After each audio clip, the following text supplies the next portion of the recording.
आता बघ माझं इन्कम जर तुला सांगायचं म्हणलं तर माझं 3 टाईमचं हॉटेलवाल्यानं माझं जीणं मुश्किल केलं होतं. काय आज वार मंगळवार आज 2 कापले, आज बुधवार 4 कापले, आज रविवार 3 कापले. पाहिलं म्हणलं बघावं तरी जाऊन नेमकं काय कापतेत काही झोल झपाट आहे म्हणून मी पहिला व्हिडिओ बनविला हॉटेल भाग्यश्री. मंडळी नमस्कार, कव्हरेज.comच्या या व्हिडिओमध्ये मी आनंद तुमचं स्वागत करतो. आज मी एका अशा व्यक्तीची मुलाखत घेणार आहे ज्यांचं नाव महाराष्ट्रभर आहे. इंजो सचिन नावाने जे फेमस आहेत ते सर माझ्यासोबत आहेत.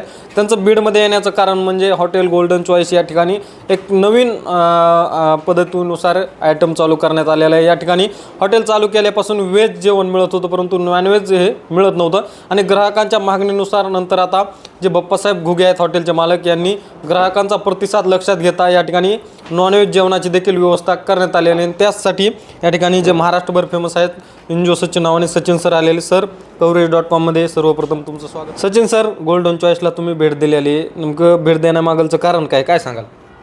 अरे काय कारण, आता सरळ आहे. इथं आधी फक्त व्हेज भेटत होतं, आता त्याच्यामुळे ते नॉनव्हेज बी भेटायला. व्हेज चांगलं होतं म्हणून म्हणलं चला नॉनव्हेज बी खायला येईल, त्याच्यामुळं आलो आहे, दुसरं काय कारण नाही. बरं, माझा दुसरा एक प्रश्न आहे. महाराष्ट्राला बकासूर नावाने ओळख होण्याच्या अगोदर सचिन सर जे आहेत ते नेमकं काय करत होते आणि कशा प्रकारे सुचलं की यामध्ये आपण यायला पाहिजे आणि यानंतर महाराष्ट्रभर तुमचं नाव झालं? अगोदर पार्श्वभूमी काय होती?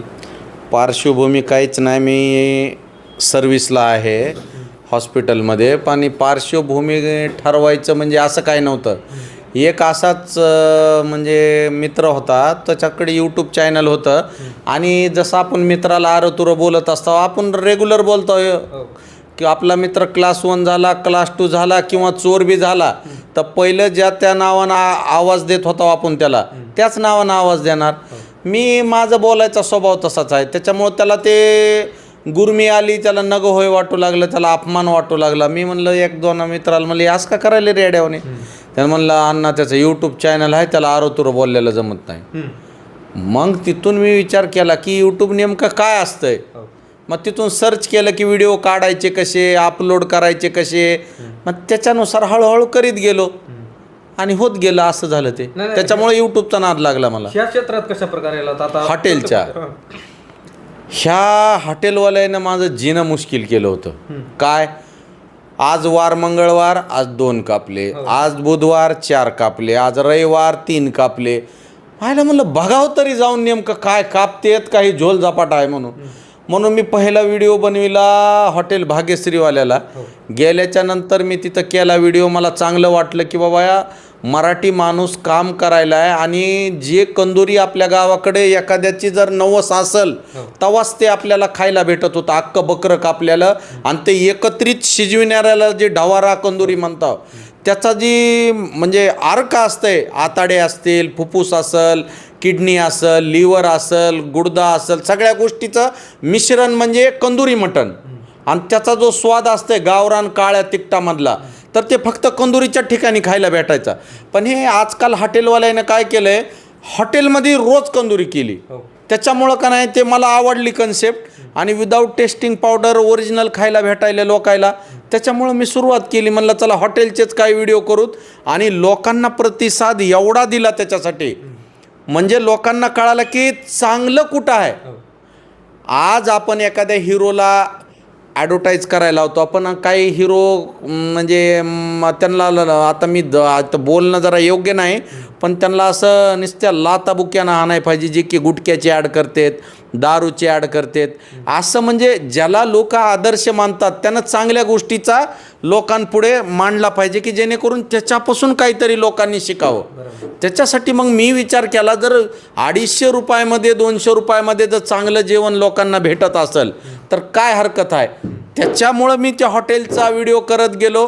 हॉटेलचं गिराईक वाढत गेलं आणि लोकांनी माझ्यावर भरोसा ठेवला. आणि लोक कुठंच माझा भरोसा मोडू शकले नाहीत, कारण त्यांना 200-250 रुपयामध्ये भरपूर चांगलं जेवण भेटू लागलं.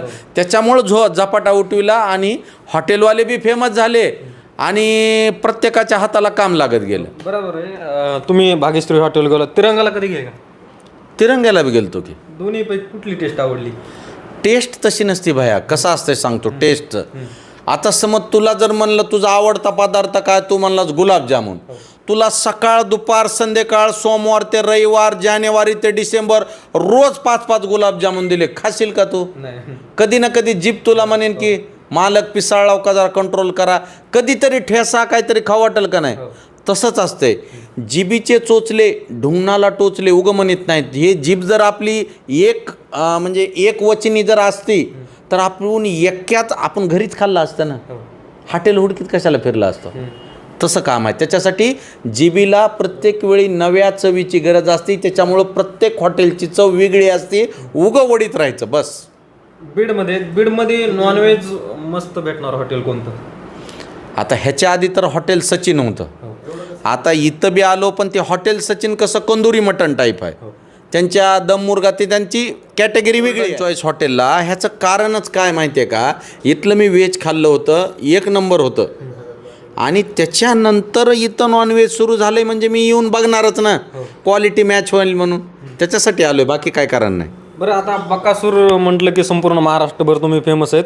कुठं तर तुम्ही व्हिडिओ केल्यावर हॉटेलवाल्यांना देखील फायदा होतो, त्यांचं गिरायक वाढतो, काय कसं वाटतं? माझ्या व्हिडिओचा एक फायदा होतोय, कुणाला सांगतो? सगळ्यात प्रथम लोकांना फायदा होतोय. कारण का, जे लोक समजा छत्रपती संभाजीनगरहून निघाला माणूस सोलापूरला चाललाय, रस्त्यामध्ये बीड आहे, लोकांना प्रत्येक वेळेस वाटते की जेवावं कुठं.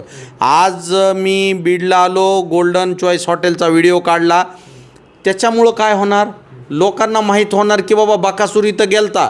आणि त्यांना लोकांना 100% गॅरंटी आहे बकासूर बोगस व्हिडिओ करत नाही. आणि त्याच्यामुळं प्रत्येकाने यायचं, चव चाकायची आणि विश्वास ठेवायचा, ते तुमच्यावर आहे. फक्त लोकांना एवढाच फायदा होतो की कोणत्या रस्त्याला कोणतं हॉटेल चांगलं आहे. माझ्यामुळं त्यांना हे सोयीस्कर होतं की पटकून जाणे आणि जेवण करणे. गोल्डन चॉईसला आता नवीन कोणते पदार्थ आहेत तुम्ही इथं जेवला? जेवढे मी बाहेर बघितलेत सगळे पदार्थ चांगले आहेत. त्यांना वस्ताद चांगला भेटलेला आहे. ते गोल्डन वस्ताद भेटलेला आहे. त्याच्यामुळे इथं सगळे A1 क्वालिटीचे पदार्थ होते. मी चांगले म्हणजे ओव्हरलोड थकलो मी खाऊन. पावर आहे सोशल मीडियाची पावर बघितली. तुमचं सोशल मीडिया अकाउंटून किती इन्कम होते साधारणतः? आता बघ, माझं इन्कम जर तुला सांगायचं म्हणलं तर माझं 3 टाईमचं जेवण आणि माझ्या गाडीचं जेवण भागत आहे. मग तू त्याच्यावर हिशोब लाव की किती कमी होत असेल मी आणि काय करीत असेल ते, त्याच्यावर हिशोब लावतो काय ती. कारण आकडा सांगता येईना, कारण लाकडं घेऊन लोक घरी यायच्या तयारीत राहू शकते. हां, बरं, तुमचे व्हिडिओ पाहता हॉटेलवाल्यांना देखील पाहिजे. नवीन जे हॉटेल लाईनमध्ये येणारे तरुण आहेत त्यांना काय सल्ला असणार आहे? तरुण हॉटेल लाईनमध्ये येत नाहीत. आजकालचा तरुण गुटख्यामध्ये, दारूमध्ये आणि नाही त्या कुटाण्यामध्ये पडलेला आहे. तरुण हॉटेलमध्ये आता ते गोल्डन चॉईस हॉटेलला गेलतो, त्याच्यातले 90% लोक उत्तराखंडचे आहेत का? आम्हाला महाराष्ट्रात का दुष्काळ पडला काय लोकायचा? तर पडले काय तरुण? मग काय काय महाराष्ट्रातल्या ना आधी काम करा. मी मराठी, माझा गर्व मराठी म्हणून जमत नाही. आपणच आपल्या लोकांच्या कामाला येईना तर सांगायला की तरुणासाठी काय संदेश आहे? काय नाही, काम करा. बाहेर राज्यातले लोक आणून काम करून घ्यायची बारी येऊ देऊ नका. दे रे हारी पलंगावरी चालू आहे वागायनं तुमचं. आपण मुलाखत घेतलेली आहे. कशा प्रकारे त्यांनी सांगितल्याप्रमाणे या ठिकाणी बीडमध्ये त्यांनी आल्यानंतर हॉटेल गोल्डन चॉईसला देखील भेट दिली होती आणि त्या ठिकाणी नवीन जे पदार्थ आहेत नॉनव्हेजचे ते चालू करण्यात आलेले आहेत आणि इतरही प्रश्न घेऊन आपण त्यांच्याशी बातचीत केलेली आहे. coverage.com मध्ये मी इथंच थांबतोय. धन्यवाद.